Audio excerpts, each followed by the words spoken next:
그동안 정부는 말로는 협치를 내세우면서 권력기관을 동원한 야당 파괴, 정적 죽이기에 골몰했습니다. 이중 플레이로 국민을 속여온 것입니다.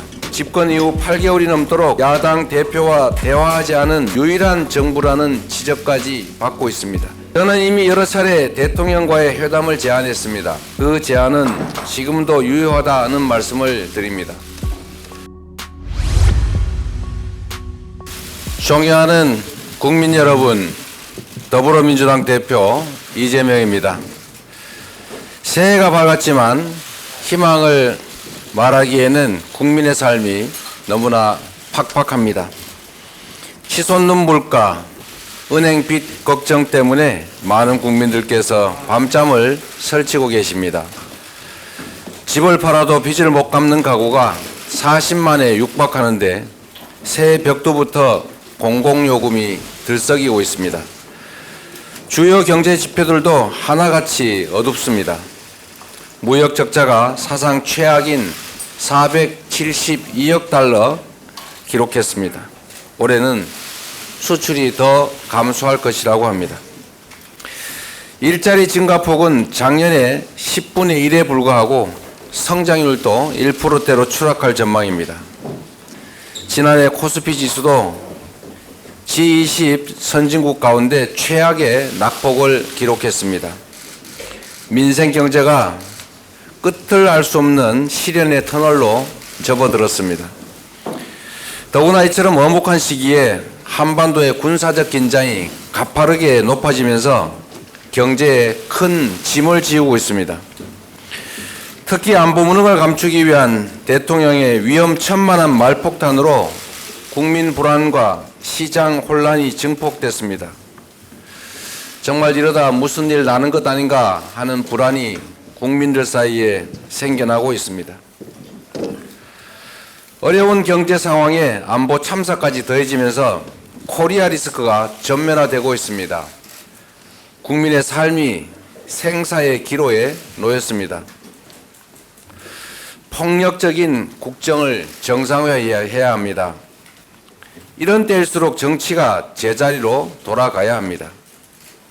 정치권 모두의 힘을 모아서 민생을 살리고 나라의 미래를 개척하는 데 집중해야 될 때입니다. 이를 위해서 일방적이고 폭력적인 국정을 중단해야 합니다. 야당 말살 책동 또한 그만두시기 바랍니다. 그동안 정부는 말로는 협치를 내세우면서 권력기관을 동원한 야당 파괴, 정적 죽이기에 골몰했습니다. 이중 플레이로 국민을 속여온 것입니다. 집권 이후 8개월이 넘도록 야당 대표와 대화하지 않은 유일한 정부라는 지적까지 받고 있습니다. 국민과 야당을 대화 상대로 인정하지 않는 이상 국정 난맥과 위기는 반복될 수밖에 없습니다. 정부가 추진하는 소위 3대 개혁도 검찰의 영장 집행처럼 우격다짐으로 밀어붙이다가는 성과도 없이 거센 반발만 살 우려가 있습니다. 분열과 분노의 정치를 끝내겠습니다. 국민 통합을 최우선으로 생각하겠습니다. 제가 지금 드리는 말씀이 아니라 대통령께서 지난 시기에 다짐했던 말씀입니다. 그 초심으로 돌아가시기 바랍니다. 저는 이미 여러 차례 대통령과의 회담을 제안했습니다. 그 제안은 지금도 유효하다는 말씀을 드립니다.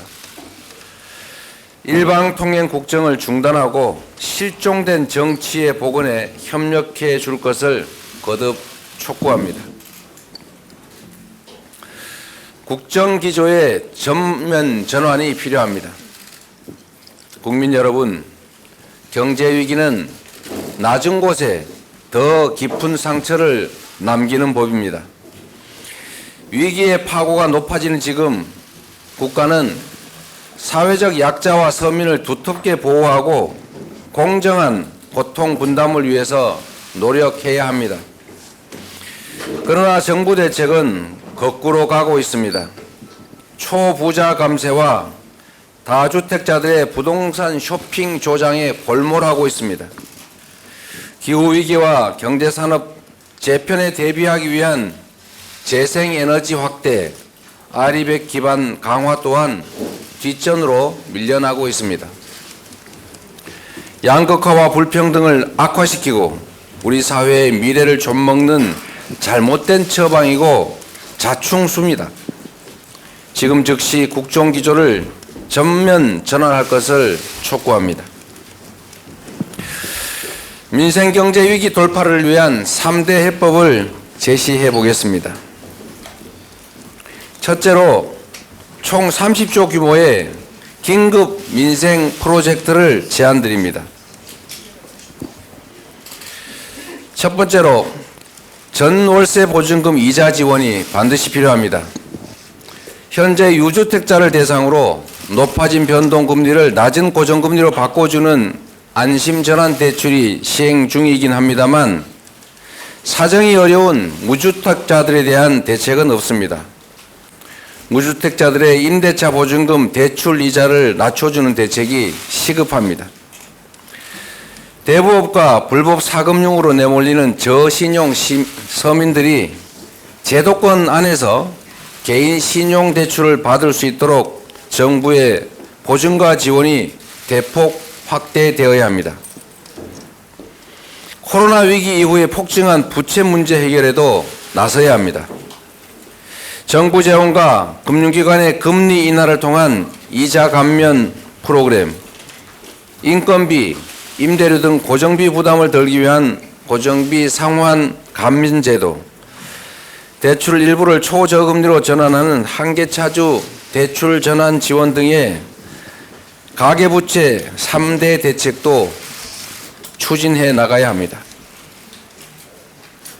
다음으로 물가 폭등에 따른 서민 고통을 완화하기 위해서 물가 지원금을 소득 분위별로 차등 지원하는 이른바 핀셋 물가 지원금이 필요합니다. 민생 물가 안정에 도움이 되는 지역화폐 예산의 증액과 항구화도 추진할 필요가 있습니다.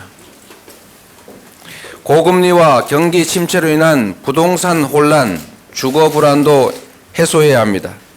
이를 위해서 부실 위험 주택과 미분양 주택을 공공이 매입해서 임대로 전환하는 매입 임대를 대폭 확대하고 부동산 PF의 연쇄 부도를 막기 위해서 배드뱅크 설립도 서둘러야 합니다. 두 번째 제안입니다. 경제 라인을 포함해서 내각을 대폭 쇄신해야 합니다. 현재 당국은 상황인식과 위기 대처 능력에서 국민과 시장의 신뢰를 상실했습니다. 김진태 사태를 수수방관해서 자본시장을 붕괴 직전까지 몰아간 것만으로도 교체 사위는 이미 차고 넘칩니다. 진영과 관계없이 능력과 경륜이 검증된 경제팀을 구성해야 합니다. 참사 내각이란 지탄을 받고 있는 총리와 각 부처 인사들도 개편해야 될 것입니다. 세 번째, 경제위기 극복에 있어서 정부의 노력만으로는 부족합니다. 국회와 정부, 기업, 노동계 등이 참여하는 범국가 비상경제회의 구성을 제안드립니다. 민주당은 국회의 다수당으로서 경제위기 상황에 실시간으로 대응하기 위해서 당내에 경제안보센터를 설치하겠습니다. 2023년은 기본사회로의 대전환이 시작되는 원년으로 삼을 필요가 있습니다. 존경하는 국민 여러분, 지금 우리는 기후위기, 디지털혁명, 인구위기 같은 문명사적 대전환을 맞이하고 있습니다. 우리가 어떠한 선택을 하느냐에 따라서 국민의 삶과 국가의 미래가 좌우될 것입니다. 최소한의 삶을 보장하는 각자 도생의 시대를 넘어서서 국가가 구성원들의 기본적인 삶을 책임지는 기본사회를 준비해야 합니다. 민주당은 기본사회 2050 비전을 준비해서 우리 미래 청사진을 분명하게 제시하겠습니다. 이를 준비하기 위해 당내에 기본사회위원회를 설치하겠습니다. 기본소득의 완성을 위해서 단계적으로 나아가겠습니다. 우리는 이미 부분적으로 기본소득을 시행하고 있습니다. 만 8세까지 지급되는 월 10만 원의 아동수당, 현재 정부가 추진하는 월 100만 원의 부모급여 모두 소득, 자산에 관계없이 모두에게 지급되는 보편적인 아동에 대한 기본소득입니다. 이런 사업들을 서서히 확대해 나가면 언젠가는 전 국민 보편적 기본소득 실현도 가능해질 것입니다. 그 첫걸음으로 기초연금부터 노인 기본소득으로 전환하는 노력을 기울여야 합니다. 모두가 아시는 것처럼 기초연금은 박근혜 전 대통령 후보가 자산소득과 관계없이 모든 65세 이상 노인에게 공평하게 동등하게 지급하겠다고 했던 노인 기본소득이었습니다. 기초연금의 부부 감액을 폐지하고 현재 70%에게만 지급하는 것을 전체 어르신에게 지급하는 것으로 점차 확대하는 방안을 추진하겠습니다. 재생에너지 기반의 에너지연금도 단계적으로 확대해야 합니다. 농촌 중심의 지방 소멸을 막기 위한 농촌 기본소득도 시행할 필요가 있습니다. 기본 주거로 주거 불안 시대를 끝내야 합니다. 정부가 최근 다주택자들의 주택 매집과 투기를 부추기고 있습니다. 부동산 시장을 다시 도박판으로 만들고 경제 양극화, 자산 양극화를 확대할 악수 중에서도 악수입니다. 전체 가구의 85%를 차지하는 무주택자와 1주택자에게 정책의 초점을 맞춰야 합니다. 민주당은 무주택자들이 내 집 마련의 꿈을 실현하고 1주택자들은 큰 부담 없이 더 나은 주택으로 갈아타게 할 수 있도록 돕는 주거정책을 마련하겠습니다. 임대지원 강화 등을 통해서 주거 환경의 질도 획기적으로 개선해야 합니다. 취약계층뿐만 아니라 국민 누구나 내 집 마련을 할 때까지 저렴한 임대료로 고품질의 주택에서 장기간 거주할 수 있도록 해나가겠습니다. 기본 주거 사회를 위해서는 일자리, 교육, 문화, 교통, 인프라가 생활권 단위로 균형 있게 발전해야 합니다. 자연과 호흡하고 이웃과 공동체를 이루면서 행복한 미래를 설계할 수 있는 기본 주거 사회를 차근차근 만들어 가겠습니다. 기본 금융으로 보편적인 금융 기본권을 보장하겠습니다.